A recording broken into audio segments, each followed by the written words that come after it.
दिन तळर कथा गोटे जंगल बिलुआटे घर करी रहुथाए। शीत दिन होई थाए, संध्या साई साई माड़ी आसुथाए।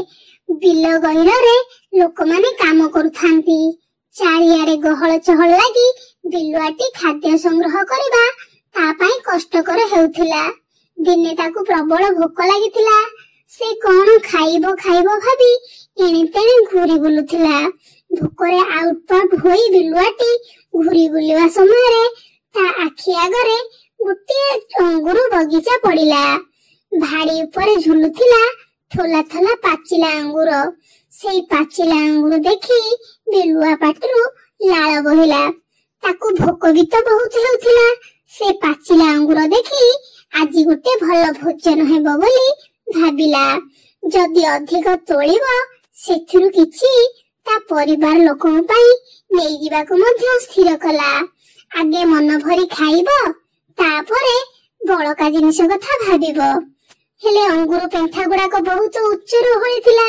से पाटिरे अंगुर धरिबाकू उपरकू डिया मारिला। हेले एते उच्चकू तार मुह पाइला नहीं कि से अंगुर तोली पारला नहीं। देई देई हालिया होई गला। एपटे भोक थिला सेपटे पाचिला अंगुरु आखि आगरे थाई मध्य तोली खाई पार नथिला। से निराश हेबास मन उदास करी कहिला, छी आजी का मुह चाहि उठिथिली केजानी दिनटा सारा पूरा बेकार गला। अनेक चेष्टा करी विफल हेबा परे से स्थिर करिथिला जे देई बाटा एबे ताबे वृथा।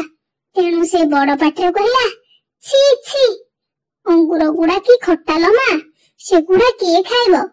हताश मनरे से सेठारु अंगुर न खाई चाली जाइथिला। एथि पई कुहा जाए अंगुर खाई न जानिले खट्टा। तेबे पिला माने आमे एथु कोन सिखिले, चेष्टा करो फल न मिले दुख करगो नहीं। कोनसी जिनिस विषय न जानी भूल तथ्य बा खबर दियो नहीं।